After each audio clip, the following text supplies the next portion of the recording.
Hello everyone. कई दिनों से मेरे पास कई सारे स्टूडेंट्स के कॉल्स और क्वेरीज आ रहे थे कि ma'am agriculture and forestry Chhattisgarh public service commission ACF forest ranger examination के लिए कैसे डिटेल में पढ़ें, किस तरह से अप्रोच होना चाहिए। बिकॉज पिछली बार का अगर आप पेपर देखेंगे और पिछली बार का अगर आप सिलेबस कंपेयर करेंगे क्वेश्चन से तो आपको वाइड वेरिएशन लगेगा। इनफैक्ट आपको ऐसा लगेगा, मैं फॉरेस्ट्री की बात तो नहीं कर रही हूँ बिकॉज फॉरेस्ट्री में तो काफी हद तक सिलेबस के अंदर रह करके सवाल पूछे गए थे, but if you are going to talk about agriculture it was maximum सवाल आउट ऑफ द सिलेबस। अगर आपसे कोई ऐसा कह रहा है कि ये बुक पढ़ लो, उस बुक से सारे सवाल आए थे, आप खुद से अपना दिमाग लगाइए, एनालिसिस कीजिए, आपको ऐसे मैक्सिमम सवाल मिल जाएंगे जो किसी एक बुक से थे भी नहीं, इनफैक्ट सिलेबस में से ही नहीं थे। तो ऑब्वियसली बात है, बुक से कहां से आ जाएंगे। कोई भी एक बुक इतना बड़ा सिलेबस को एक जगह पे कवर करके नहीं देता है। सो प्लीज प्लीज प्लीज अपने स्ट्रैटेजी को सुधारिए। Only then will you be able to clear the examination coming in the near future. और ये स्ट्रैटेजी समझना बेहद जरूरी है कि किस तरह के सवाल आए थे, सिलेबस से था भी या नहीं था सिलेबस से सवाल। ऐसे बहुत सारे सवाल मैं आपको यहाँ पर पॉइंट आउट करके दिखाऊंगी in my YouTube sessions which were not at all in your syllabus, ना ही वो किसी भी जनरल बुक में मेंशन्ड है। सो अपना अप्रोच सुधारिए बिकॉज वो बहुत जरूरी है। क्योंकि आपके वैसे मैक्सिमम लोग के ये क्वेरीज थे कि मैम कैसे पढ़ें, कहां से पढ़ें, किस बुक से पढ़ें।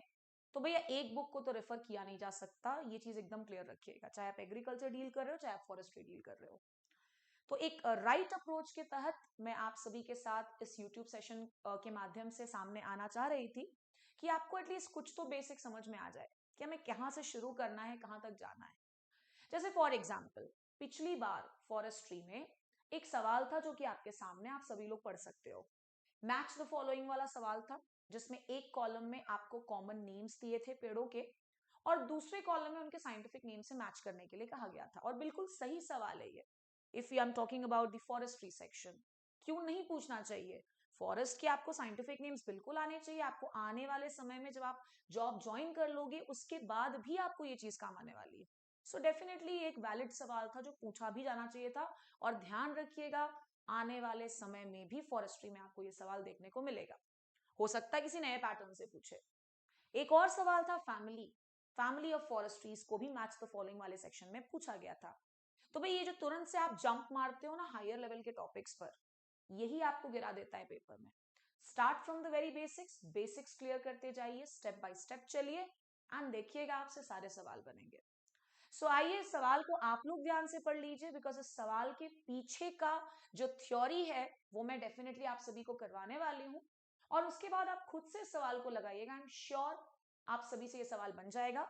और आने वाले समय में जब भी हमारा पेपर होता है और इस तरह के सवाल आते हैं, आई एम डेफिनेटली श्योर वो सवाल भी आप बना लोगे। सवाल क्योंकि साइंटिफिक नेम्स और कॉमन नेम ऑफ ट्रीज पर आधारित था, तो आज के इस छोटे से सेशन में मैं पूरे के पूरे इंपॉर्टेंट ट्रीज के common name, scientific names discuss करके दे रही हूं। साथ ही साथ आप सभी को इन्फॉर्म कर दे रही हूं कि हमारे इस पर्टिकुलर वीडियो के नीचे आपको हमारे एग्रीकल्चर एंड फॉरेस्ट्री के लिए स्पेशल जो टेलीग्राम चैनल क्रिएट किया गया उसका लिंक भी मिल जाएगा। ऐप के डाउनलोडिंग का भी लिंक मिल जाएगा। So do go and join the channel and download the app from the particular link. आइए without wasting further time, let us start with today's session. Common name एक side लिख लीजिएगा, दूसरे side में लिख लीजिएगा साइंटिफिक नेम्स। बहुत ही easy होने जा रहा है और आज के याद इस सेशन को याद करके कंप्लीट कर लीजिएगा। सबसे पहला ट्री इज कच ट्री, जिसे खैर भी कहते हैं। और ये पूछा हुआ सवाल है, जस्ट इससे पहले जो तुम्हें सवाल दिखाया था ना उसमें ये सवाल है, आप ढूंढ लेना। खैर का साइंटिफिक नेम है अकैसिया कटेचू। बस खत्म काम, यही याद कर लो, आज पहली क्लास में यही याद कर लो। दूसरा बबूल, जिसे हम इंडियन गम अरेबिक ट्री भी कहते हैं। ध्यान रखना सवाल ऐसे भी आ जाते हैं कि भैया बबूल को और किस नाम से जाना जाता है। इंडियन गम अरेबिक ट्री, साइंटिफिक नाम तो पढ़ना ही है। साइंटिफिक नेम क्या है? अकैसिया नीलोटिका। तो देखो एक सेशन में साइंटिफिक नेम के साथ साथ तुम्हें कॉमन नेम्स भी याद होते जाएंगे। तीसरे ट्री पर आते हैं Australian battle, not that important, but भैया समय है तो पढ़ लेने में कोई बुराई नहीं है। ऑस्ट्रेलियन वॉटल का साइंटिफिक नेम इज अकैसिया ऑरिकुलिफॉर्मिस। चौथा ट्री सिरिस, जिसे हम ईस्ट इंडियन वॉलनट ट्री भी कहते हैं या फिर इसे फ्लाई वुड ट्री भी कहा जाता है।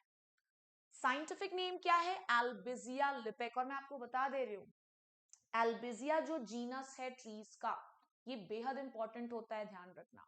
यहां से आपको सवाल ना हर तरह के फॉरेस्ट्री के पेपर में देखने को मिलेंगे, not just talking about Chhattisgarh public service commission, ACF and forest ranger. Next, सफेद या व्हाइट सिरिस, बेटा बहुत इंपॉर्टेंट है, ध्यान रखिएगा। सफेद सिरिस, जिसको इंग्लिश में व्हाइट सिरिस कहते हैं, साइंटिफिक नेम इज एल्बिजिया प्रोसेरा। और कॉमन सिरिस जो है, इसका साइंटिफिक नाम हमने क्या पढ़ा? Albizia Lebesgue.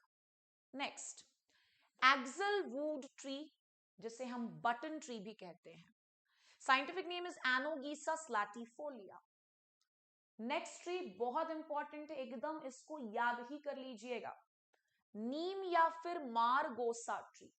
सबसे पहला सवाल, neem is also known as margosa tree. और नीम एक ऐसा पर्टिकुलर फॉरेस्ट ट्री है जो कि सवाल बन ही जाता है यहां से।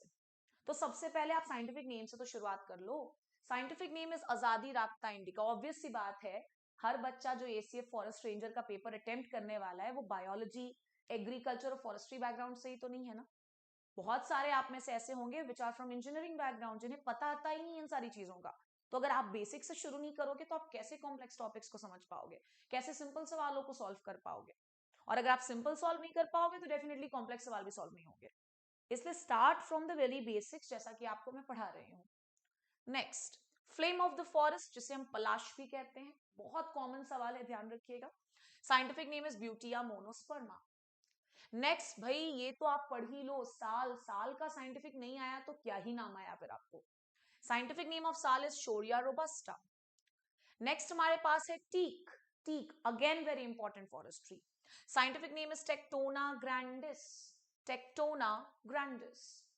Next, deodar, another very very important forest tree, deodar, जिसे हम हिमालयन सदार भी कहते हैं। ये सदार की spelling should be this, scientific name is Cedrus deodara. और क्यों ना आपको एक बड़ा इंपॉर्टेंट पॉइंट भी बताते चलो इस पर्टिकुलर ट्री के बारे में, कि इस पर्टिकुलर ट्री की लकड़ियों से पेंसिल बनाए जाते हैं, पेंसिल मेकिंग किया जाता है। और ऐसे भी सवाल आते हैं, ध्यान रखना, फॉरेस्ट्री में यूजेस ऑफ फॉरेस्ट्री से। जैसे कि एक पर्टिकुलर ट्री हम पढ़ते हैं फॉरेस्ट्री में, जिसे कहते हैं चिंकोना। चिंकोना जो है ये बेसिकली एंटी मलेरियल ड्रग्स बनाने में काफी ज्यादा यूज किया जाता है। तो इस तरह के सवाल भी पूछे जाते हैं। With further details, with next classes, मैं डेफिनेटली टॉपिक वाइज आप सभी को सारी चीजों को डिस्कस करके दूंगी।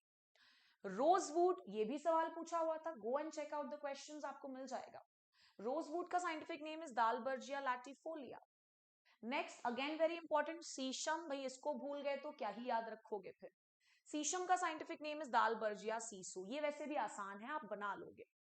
नेक्स्ट, गुर्जन, गुर्जन जिसे हम वुड ऑयल ट्री भी कहते हैं, although it is not that important, मैं आपको ये भी फ्रैंकली बता देती हूँ, बट लगे हाथ कर लो ना याद, इसको समय है तो याद कर लो, जैसा कि मैंने पहले ही कहा। Scientific name is Dipterocarpus indicus. Next forest tree हमारे पास है hollong. Hollong, scientific name is Dipterocarpus macrocarpus. Next, Indian gooseberry, जिसे हम आंवला भी कहते हैं, हमारे एग्रीकल्चर को भी कवर कर लेगा आंवला, और साथ ही साथ हमारे फॉरेस्ट्री के सेक्शन में भी डिस्कस हो जाएगा। आंवला का साइंटिफिक नेम इज एम्बेलिका ऑफिसिनालिस। साथ ही साथ तुम्हें ये भी पता चला कि आंवला को हम इंडियन गूसबेरी भी बोलते हैं। साथ ही साथ ये भी याद करते चलो कि भैया it is very rich source of vitamin C. ये भी याद कर लो कि इसकी फैमिली यूफॉर्बिएसी है। पढ़ते जाओ, याद करते जाओ, बस यही फंडा है एग्रीकल्चर एंड फॉरेस्ट्री का। Next, red gum tree. Red gum tree, scientific name Eucalyptus camaldulensis. Eucalyptus camaldulensis. Next, very important, ध्यान रखना, वो रेड गम से ज्यादा इंपॉर्टेंट ये ब्लू गम ट्री होता है, जिससे आप कॉमन लैंग्वेज में क्या पढ़ते आए हो आज तक, नीलगिरी। मैं आपको नीलगिरी के दो बड़े बढ़िया यूजेस भी बताऊंगी, और देखो कि कैसे फॉरेस्ट्री और एग्रीकल्चर रिलेटेड सब्जेक्ट्स। अगर आपसे कोई कहता है ना कि agriculture is different and forestry is different, not at all. बहुत सारी चीजें दोनों में एकदम सिमिलर हैं। अगर आप एग्रीकल्चर में उसको कवर कर लोगे तो फॉरेस्ट्री में फिर कवर करने की जरूरत भी नहीं पड़ेगी। सो ब्लू गम जिसे नीलगिरी कहते हैं, scientific name is eucalyptus globules. अब देखो कैसे ये फॉरेस्ट्री हमारे एग्रीकल्चर सेक्शन से भी रिलेट हो जाता है। ये जो नीलगिरी है इसको हम विंड ब्रेक्स के रूप में यूज करते हैं, एंड आई एम श्योर कि आप लोगों को विंड ब्रेक का मतलब इस नाम से ही समझ में आता होगा, जो हवा की तेज बहती हुई स्पीड को कम करने में हेल्प करता हो। और एग्रीकल्चर में ये फेवरेट सवाल है कि विंड ब्रेक को किस दिशा में लगाया जाता है, तो ये चीज एकदम गांठ बांध लीजिए, नॉर्थ वेस्ट डायरेक्शन में लगाते हैं। साथ ही साथ नीलगिरी को एज बायो ड्रेनेज प्लांट भी यूज किया जाता है। बड़ा इंपॉर्टेंट सवाल है और हमारे एग्रीकल्चर वाले सेक्शन में, फॉरेस्ट्री वाले सेक्शन में, दोनों में कवर हो जा रहा है भैया, तो पढ़ लो ना। बायो ड्रेनेज प्लांट, अभी मैं आपको ये तो एक्सप्लेन नहीं कर रहा हूं कि बायो ड्रेनेज प्लांट क्या है, तो आप जरा कमेंट में जरूर बता दीजिएगा कि आप क्या समझते हैं बायो ड्रेनेज प्लांट से। सो आज का ये सेशन आई होप आप सभी को छोटा सा था लेकिन इंफॉर्मेटिव जरूर लगा होगा, क्योंकि आपसे एक सवाल बन जा रहा है, वो भी पिछले बार का। नेक्स्ट सेशन में फैमिलीज के साथ आऊंगे and family is another very important part. पूरी कोशिश करूंगी कि मैक्सिमम फॉरेस्ट्रीज की फैमिली को एक ही सेशन में कवर कर लिया जाए। So that was all for today, keep watching us, thank you so much.